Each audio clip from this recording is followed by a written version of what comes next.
Super. Pues maybe we should switch to English, no? Yes, of course. Because I mean the paper is in English and we we live in English basically, no? Yes.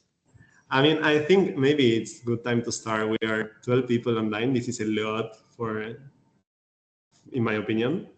I don't know if we all agree to start, but I think so, no? So thank you for being here today.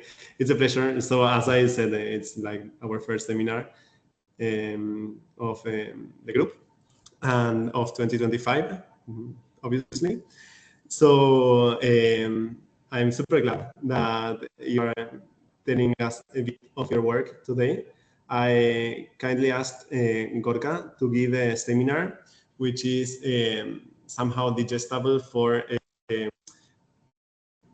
people that have a background in machine learning, but not necessarily in a deep background in quantum physics, as it is the case in the Computer Vision Center. So please, Gorka, be gentle, but if you're not gentle, it's okay. In the center, we can get us maybe comfortable if we interrupt you or not. Otherwise, we can put in the chat.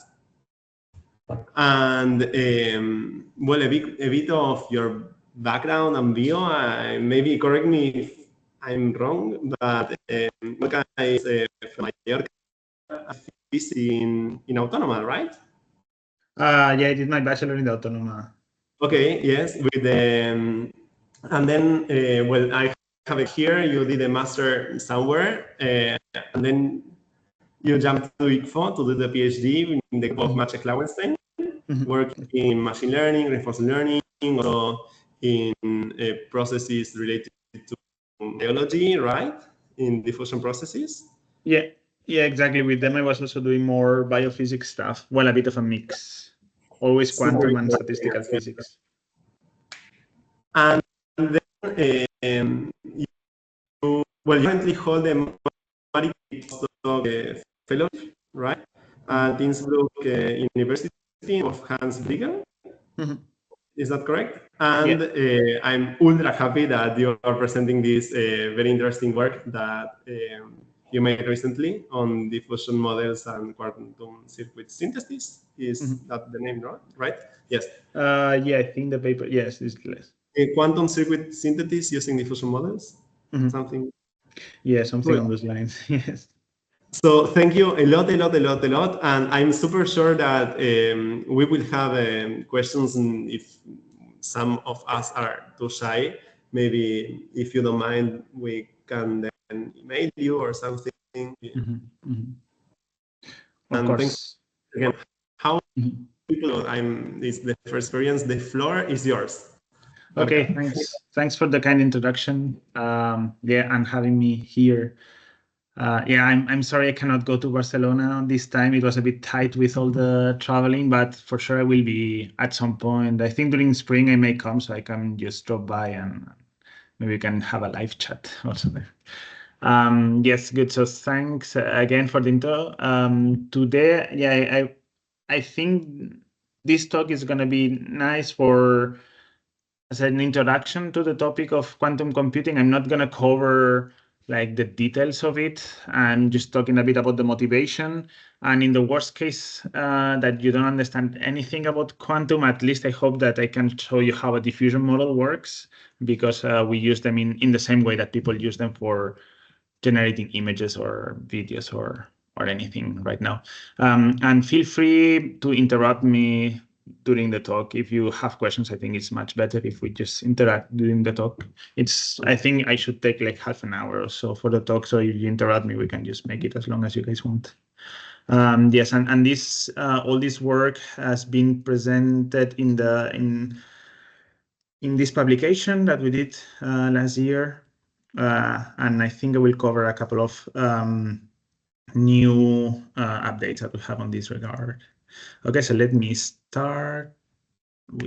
Okay, now, so yeah, so I guess many of you know that like quantum computers are here. We have them in many different versions. We have many companies research groups that are studying different ways of building these quantum computers. We have them in forms of ions, superconducting qubits, photonic platforms, etc. So that's something that we have right now, hardware that is almost like, well, it's very good, not fault tolerant, but almost there.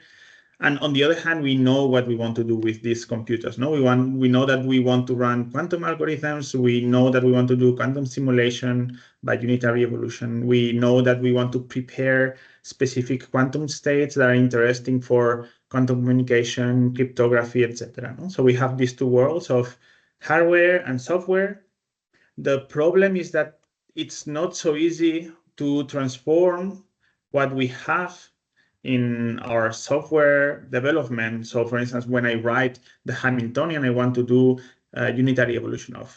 It's not trivial to go from that Hamiltonian to the hardware. No? So there is a step there that is currently missing, and there is a lot of development being done in that sense. And this is usually referred to as quantum circuit synthesis. No? So given some problem, some task, create something, create the set of gates that perform that operation in the quantum computer. So there are some challenges on that, and I will talk about the challenges that have been usually talked about when you do machine learning for doing this quantum circuit synthesis. Okay, so usually you would have a whatever neural network, and this neural network gives you a circuit. And now for the application you want, and it's not important which one, we just have a circuit and that has to do something. Then now we have to decide if that circuit actually does what we want or not. And for that, the problem is that we either have to simulate the circuit or run it on hardware and perform measurements. Okay, so this is very costly because simulating most of the circuits is exponentially costly because of the quantum nature of the problem, and usually running it on hardware is sometimes not even feasible yet. No, you have to have access to that hardware. So having a supervised kind of approach to this problem is hard because of this having to check every circuit that the model generates. And on the other hand, we have like many different circuits, the many different applications have different sizes of qubits that you want to tackle, and also the size of the circuits will be different. No? So if this is like a circuit and these colors are gates, and you have number of qubits and number of gates, then we want to have a model that is able to tackle all these at the same time. And also, and most importantly, we want to be able to generate circuits that are efficient in different topologies of the quantum computers. So probably you have seen, this is a typical quantum computer from IBM, and this is the one from Google. So you can see that the qubits here are differently connected. So a circuit that is efficient here may not be as efficient in this realization of a quantum.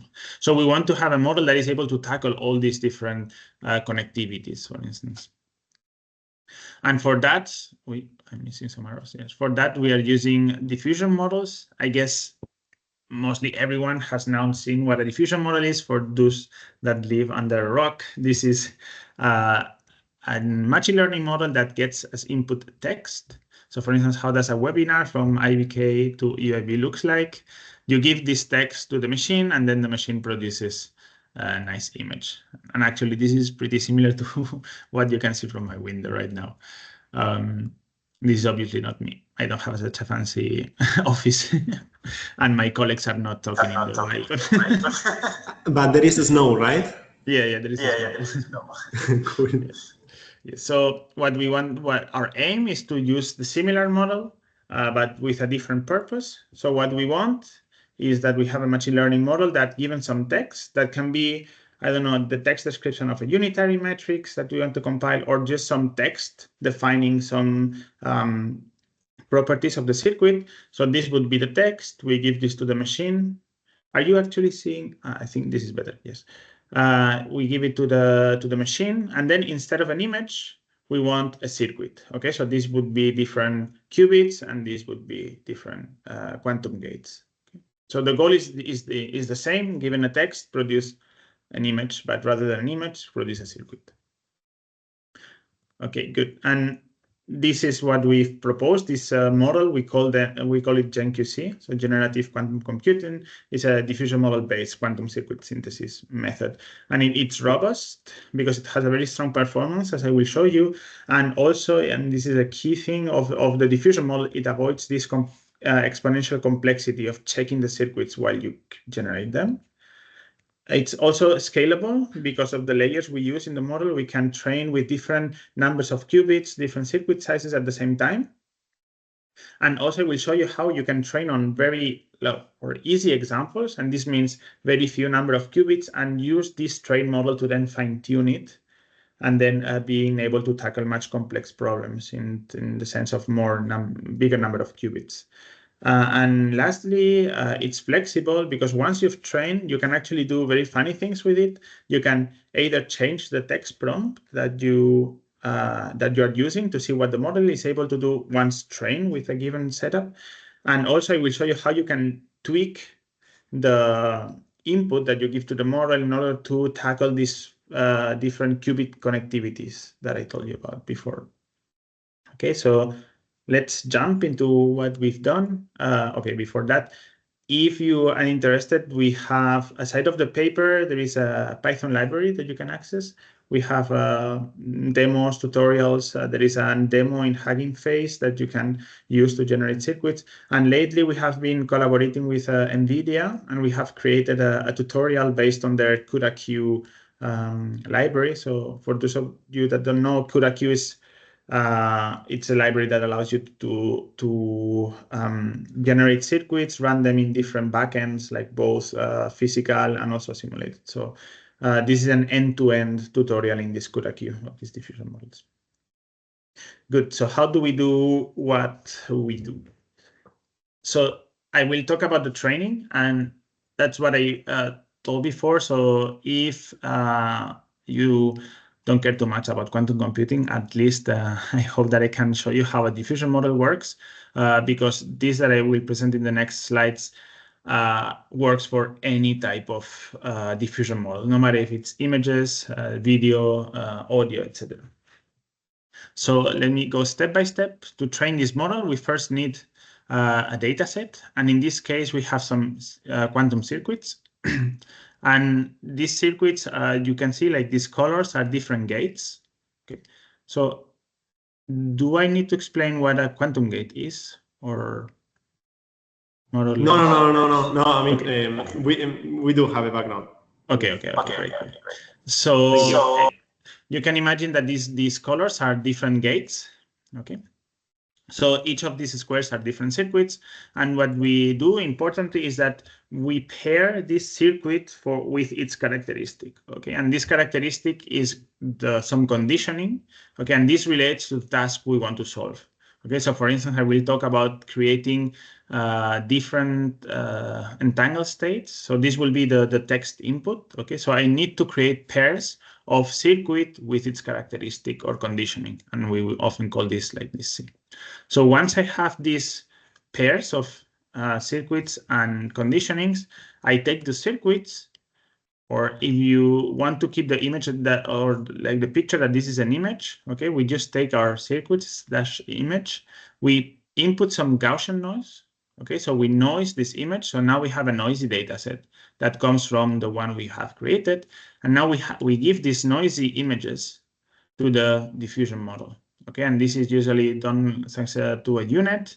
And this unit gets as input the noisy data set and the conditioning. No? So for each circuit that we input, we also give its conditioning or its characteristic. And what the neural network is going to do is give us how much noise there was in each of these circuits. Okay, so it's going to tell us, okay, in this circuit here, given that it has this characteristic, all this part is noise. Okay? And then the loss of the diffusion model is very easy. It's just a mean square error between the predicted noise and the input noise. So this is already remarkable in terms of quantum complexity, because if you see here, the model is just trained to the noise. So there is nothing quantum here. So we've never checked that the output of the model is actually a circuit or not. we are just training this to tell us how much noise there was in this input circuit. Okay, so during training, there is not this quantum complexity of having to check all the time and simulate these quantum circuits. So let's say that now we have our trained model, and we want to create new circuits, no? Because here I'm not creating anything new, I'm just denoising things.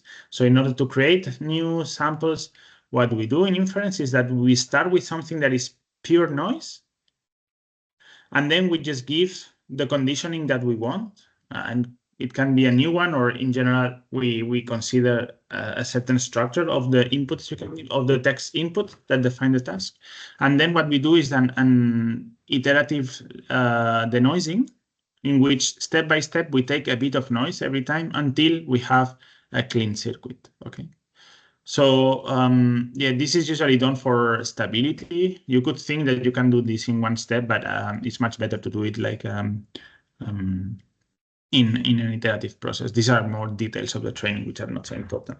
The only thing that you guys have to keep in mind is that we have an pure noise, and from there, given the conditioning, we create the circuit. Okay, so this is all for how this diffusion model works. I will show you a bit how they perform in different benchmarks that we have come up with.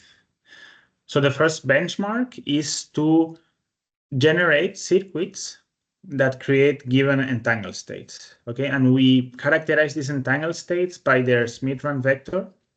So this is a vector that tells you how each qubit is entangled with the rest of the system. Okay, so this is an example of a 3-qubit system in which the qubit 1 is not entangled. That's why its Schmidt rank is 1. And then we have 2 and 2 in the 2 other qubits because they are entangled to each other. Okay. So this is just telling me this qubit is entangled with something. So what we show here is different lines. And the different lines are different sizes of the circuits, okay, from 3 qubits to 8 qubits. And in the x-axis, we are just averaging over these Smith-Rank vectors by how many qubits were entangled, okay? And in the y-axis, we have the accuracy, no? And accuracy here means the percentage of circuits that were correctly generated, that have the correct Smith-Rank vector. And you can see that for small Smith-Rank vectors, we have almost 100% accuracy. And as we increase the number of entangled qubits, we see a decrease in the accuracy. And this is because the more entanglement, the more gates I need. And then the model has a higher chance of messing up. Okay. And also, you can see that the 3-qubit circuits have a lower accuracy. And this is a bit because of the bias in the dataset, because there are fewer circuits of this type. So the good thing about this model is that inference is very cheap. So once I've trained it, I can sample circuits very fast. Okay, it's just like a few forward passes in my neural network. So even if I have an accuracy of 60%, I can just sample a few circuits, and at least one of them is going to be correct. Okay, so this is one of the advantages of this model. Oh, yes. But the question is, okay, you are generating kind of accurate circuits, but what are these circuits? Because if I'm just generating the same thing I had in my data set, this is a useless model. So we also check what's the percentage of new circuits that we generate. This means circuits that were not in the training data set. And you can see that in most of the cases, aside in the small Smith-Rank vector, in which the circuits are a bit trivial, in most of the cases, we have almost 100% new circuits that we've never seen. Okay. And on top of that, when we compare these circuits, like the new ones, they are actually different from each other. Okay, so we have now, let's say that I generate for this case, like these 8-qubit circuits with all entangled states, I generate 1,000 circuits. I have 600 of them that are correct. And then I know that all of them are completely new and completely different to each other. So this helps us discover new ways of, for instance, creating entanglement, okay, which is a kind of a trivial task, but this shows a bit that the diffusion model is really expressive like these models are known to be very expressive, so you can really generate new things, and from these new things we can use them with the help of experts to understand a bit better how to perform some tasks. So one of the problems in general in quantum computing is scaling. No? So we can create data sets of 3 to 8 qubits. So sorry, I didn't say, but all this are the results of a single model that was trained from 3 to 8 qubits with from 12 to 50 gates. Okay, so all this is a single model. The problem is that if I want to go to 10 qubits, the size of these circuits or the complexity of them basically explodes exponentially. So what we show is that you can actually use a trick that is fine-tuning. Okay, so we take our base model, which is the one that I've shown you, and now I want to create circuits with 9 and 10 qubits. Okay, so this line is the 10 qubit accuracy across all Schmidt-Rand vectors, and the red is the 9 qubits. So you can see that already the base model can generalize a bit to the 9 qubit and also a bit worse or much worse to the 10 qubit. But what we can do is take very few circuits of these examples. So here I take only 5 circuits per Schmidt-Rand vector compared to the 10K per Schmidt-Rand vector I had in the training. Okay, and with that, I can pump the accuracy crazily. So now my model knows, just with these few examples, to create circuits for 9 and 10 qubits. Okay, and actually we show that it plateaus quite fast. So you just need very few examples to fine-tune the model. So this is a bit our hope for scalability, which is one of the main problems in quantum computing. So now I will show you a different task, and this is actually much more important and more practical. So what we are going to do is that we are going to give a unitary matrix and a gate set, and then we want to have this circuit. So this is basically called unitary compilation. And actually you can think that a unitary matrix can encode anything from a quantum algorithm to a Hamiltonian that I want to do a unitary evolution of. Okay, so this is a very general task. So yes, sir. And then the gate set is going to be defined by the user in the sense of which gates it can produce in its quantum hardware. So yeah, these are a few examples. And actually, one of the cool things we can do is that when we have our unitary matrix, we can just change the gate set. Okay, and we can have circuits that actually encode the same unitary, but with different gates. Okay, and you can start seeing like that the model learns to do cool things, like for instance, compressing all these into a Z gate. Okay, so you can see that because the same model was trained with different, this is a single model that was trained to produce circuits with different gate sets, you can actually start learning about these compressions, for instance. I mean, this is a trivial thing that everybody learns in the bachelor, but it's really surprising that the model gives us this like kind of so easily.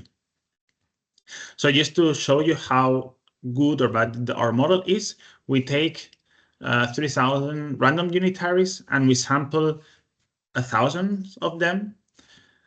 And then one of the beauties is that, again, the model is gonna be able to produce many different circuits that compile the same unitary. So for instance, this is this histogram. So this is for each of the unitaries, how many circuits we found that compile that unitary from these 1,000 that we ask. And you can see that in most of the cases, we have very few circuits that do this unitary, but for few examples, we have more than 100 circuits that compile the same unitary. Okay, so you have one unitary, and now you have 100 different ways of compiling it. And if you are an experimentalist, now you can look at these different circuits and take the one that it's better for your hardware. And also in terms of performance, we see that for all these 3,000 random unitaries, we found a circuit that exactly compiles the unitary. So this is not epsilon close compilation, but rather exact compilation. We are able to achieve this 92.6% accuracy. We are actually, all these results are for circuits with discrete gates. So this means they are not parameterized. We have now models that are parameterized, and the model both tunes, so both says which gates goes where, but also the value of the parameter. Okay, and there we can play with epsilon close compilation for almost any unitary. Okay, good. So this is all for results. And now I wanted to show you two nice applications or tweaks that you can do to the diffusion model once trained. Okay, so the first thing is masking. And what is masking is you take an image. Okay, in this case, it's going to be a circuit, but it's nice to see this in an image. So you take a part of this image that you want to change, and you tell the model, okay, here you take a part of the image. Okay, let me start.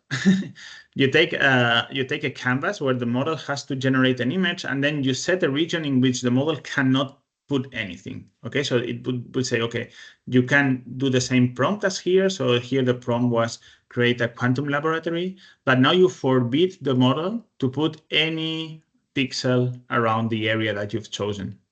Okay. So how do we use this for quantum circuit synthesis? We can use this for tackling qubit connectivity. Okay. So let's say that you have this circuit, this quantum hardware, sorry, and these are the qubits, and you can see that not all the qubits are connected to each other. So you have this sparse connectivity, and only 0 is only connected to 1, 1 to 2 and 3, etc. So if you want to create an efficient circuit that, for instance, performs some entanglement between two qubits, you don't want to entangle the 0 and the 6 because they are not connected. So then you cannot perform a CNOT between them.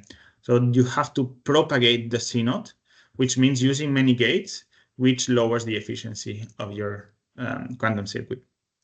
So what the diffusion model, what you can do is this noisy input that we were given, that was basically defined in the circuit, we can set where the diffusion model can put gates. Okay, so in this case, I will only allow to put gates in the blue areas, which means that I'm only allowing gates between the 0 and the 1, between the 1 and the 2, and the 1 and the 3, and the 3 and 5, etc. Okay, so it's exactly the same process, and it's exactly the same 3 to 8 qubit model that I showed you before, but now in this noisy, iteratively denoising, I forbid the model to put gates away from the blue squares. And at the end, what we have is a circuit that performs whatever conditioning we ask for. For instance, this Schmidt-Run vector compilation, but we only have gates between the qubits that we wanted. Okay, so this is how we tackle qubit connectivity. Another thing that we can do is editing. So here you take the canvas and you predefine some part, and then, for instance, you can take this image to start, and then you tell the model, okay, here, given this image, now put the face of Einstein. So it's going to produce the same image, but in the part in which you ask for, it's going to put something different. Okay. So how do we use this, or for what do we use this? We can use this to account for input states. Okay. So in this case, we want to have someone tells me, okay, you have to do this operation over my favorite quantum states, which is phi 0. What this means is that I have my canvas again, but it's not fully noisy. In the beginning of the canvas, I have some pre-placed gates, and then I have some noisy area, which is the edit area. So what we will ask is that, okay, given these pre-placed gates, change or put more gates here such that we go from an initial Schmidt-Run vector of this part of the circuit to a target Schmidt-Run vector. Okay, so now what the model is going to do is put new gates here such that we go from the initial to the target Schmidt-Run vector. So basically it's looking first at this part and is understanding that the target has to be this thing here and is putting the proper gates here. And with that, I will jump to the conclusions and to the Q&A. So just to recap, I show you how the diffusion models allow for the generation of quantum architectures in physical devices based on text prompting.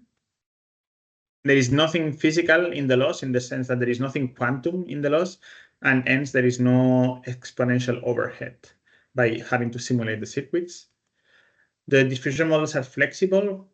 This means that they can create circuits of any size, of any length, because of the layers that we chose. We basically work with transformer layers and convolutions. If you place the convolutions in the right dimensions, you can actually work with any qubit size and number of gates. You can use fine-tuning to scale these models. Okay, use few examples in higher qubit numbers to be able to scale your model. And then once you've trained the model, you can tweak the input to, for instance, take into account qubit connectivity or some input states by means of editing. And with this, I thank you for your attention.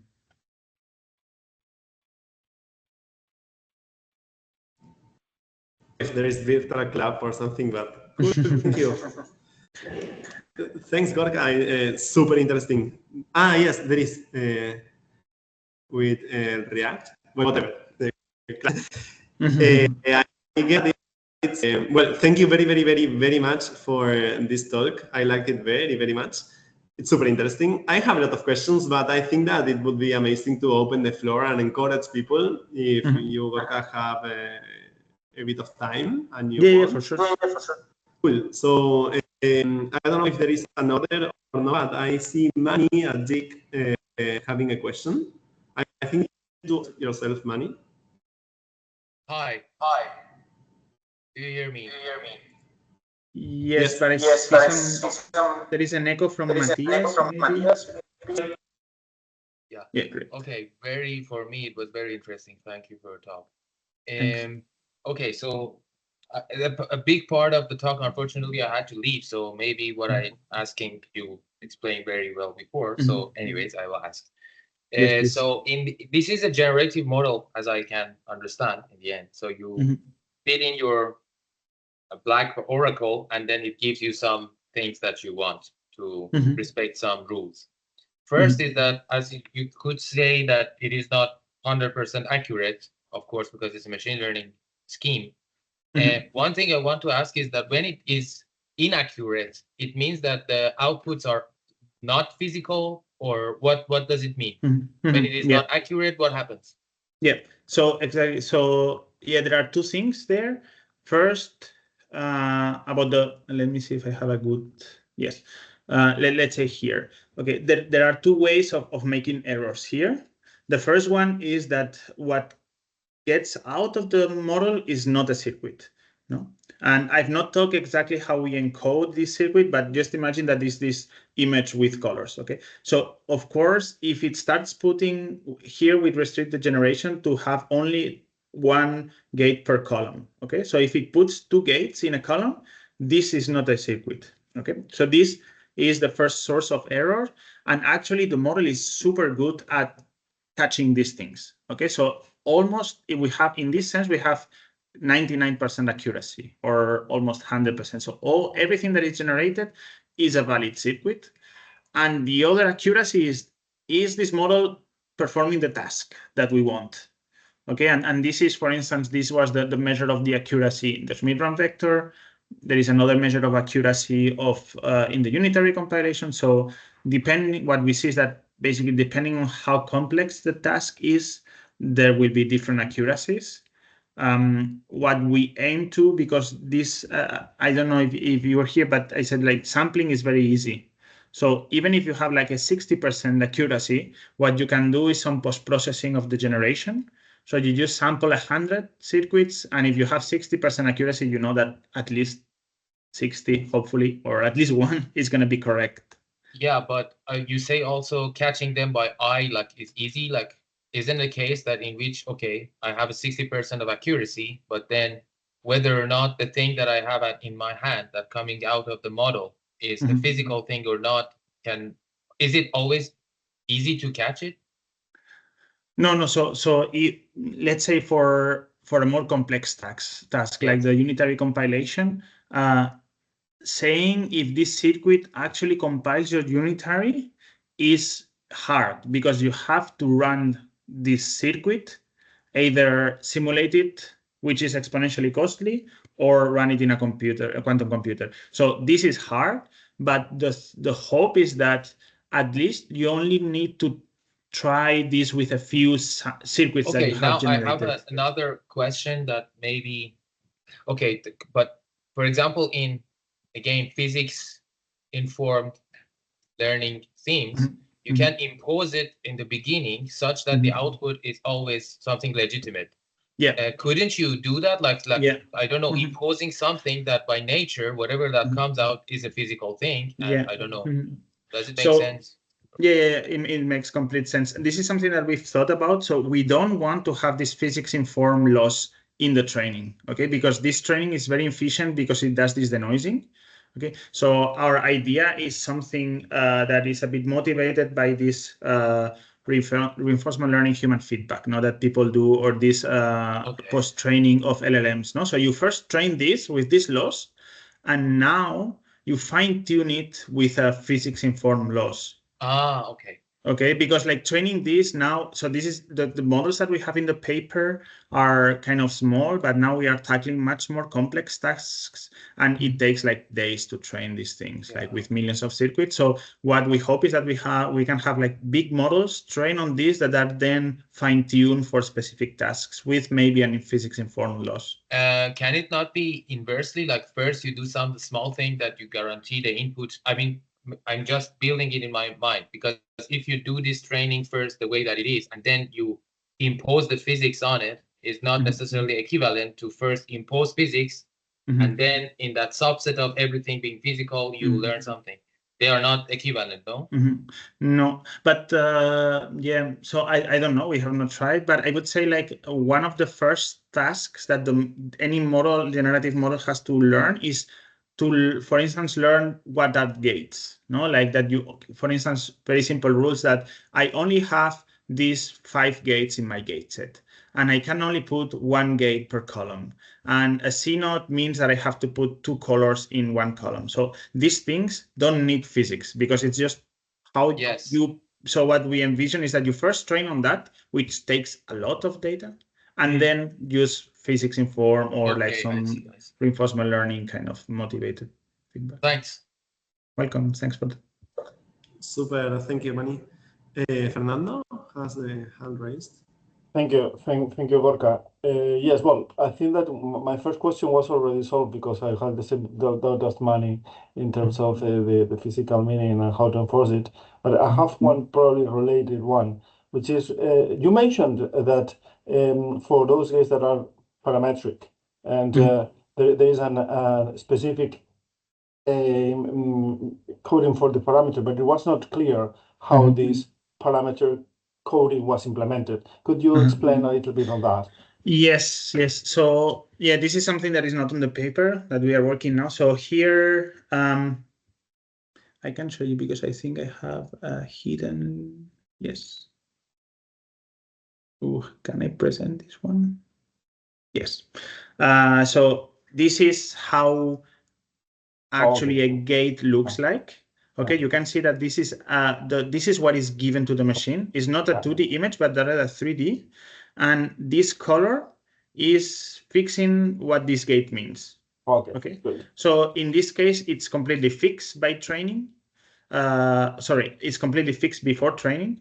What we do now is that, let's say 3 elements are fixed and they describe the gate, and then 1 or 2 are free parameters, and the machine gives us both. Okay, this part gives us that this is a CX or a rotation in the X axis, and this will be the theta parameter.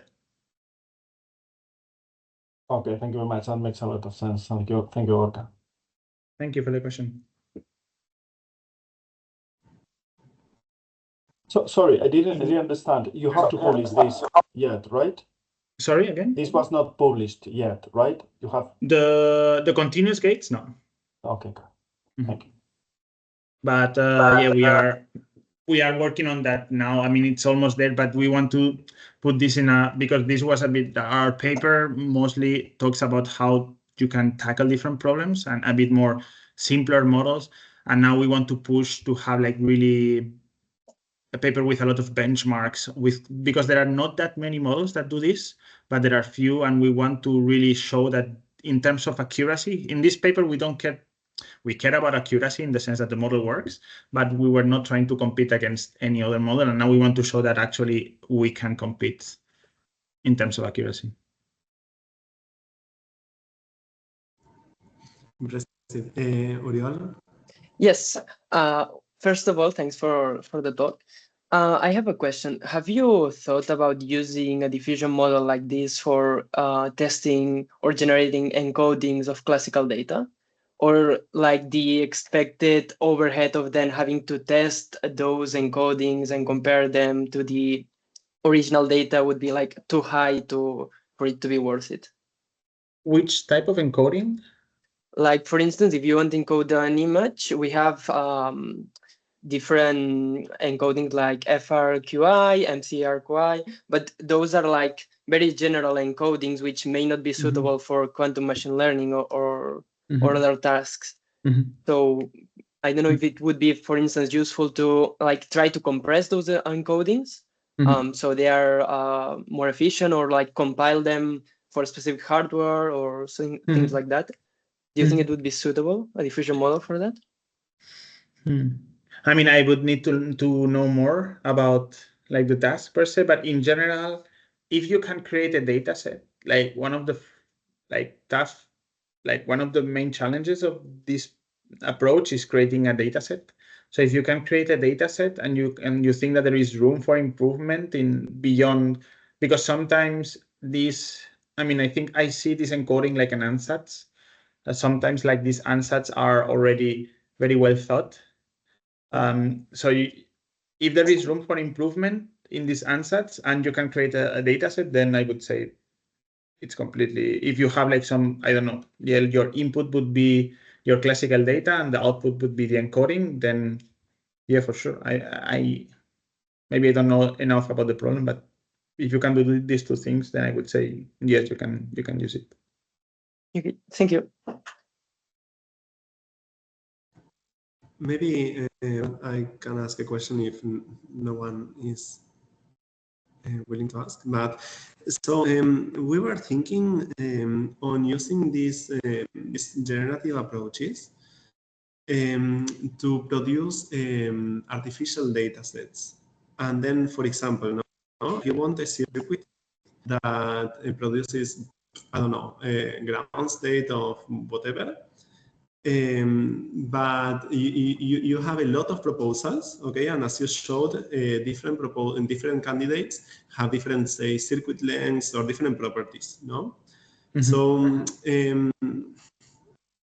it's like, do you think this can work as a tool? Like we were picturing an iterative process where you have a fake data set, then you select the circuits that are good enough for you, and then you iterate again and again and again. Do you know if this is something that people have done? Yes. Wait, can you mute because I hear myself in your... Sorry. Yes, thanks. Yes, so for sure, because I mean, depends on what you want to do. I'm a bit, so I've seen these papers on retraining. I think it was mostly LLMs. I don't remember if it was diffusion model. It was training whatever network with a bad version of itself. So in which you are like iteratively. So I can tell you one thing that we are doing, which is actually the opposite of what you say. We are now training a diffusion model with a data set that has been generated by a reinforcement learning agent.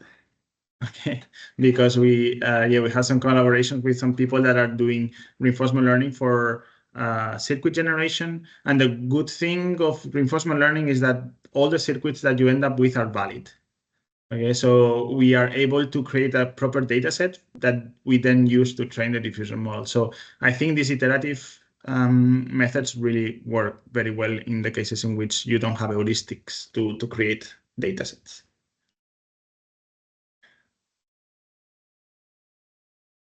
Cool, thank you. Wow, this is super cool, Gorka. Thanks. I don't know if more people have questions. Otherwise, I would love to thank you, and I would love that whenever you are around in Barcelona, if you want, we can invite you here and discuss. I'm pretty sure us are eager to discuss more and everything. So maybe in the, I mean, I don't want to extend this too much because it's in the computer and virtual, and I think it's been super cool, super cool. Yeah, thanks a lot for having me. And yeah, really, whenever I go, I mean, I often go to Barcelona once or twice per year, so I can just drop by one morning or one day. Yes, absolutely do. Let us know so that we can show you around the CVC and the campus. Well, you know the campus well. You're from Yes. Yeah. But it's always good to go back because every time I go, it changed so much. But yes, for sure. Okay, thank you very much, Gorka. Okay, thanks a lot, guys. Thanks for the nice questions. Great. Well, I say bye-bye to all. Gorka, we will share. I will stop recording. We will share the recording as well with you. Do you have any in order to verify? We have a website. If you don't have any inconvenience to share your talk in the website. Yes, for sure. This last part, I know that it was a bit more, let's say, not published,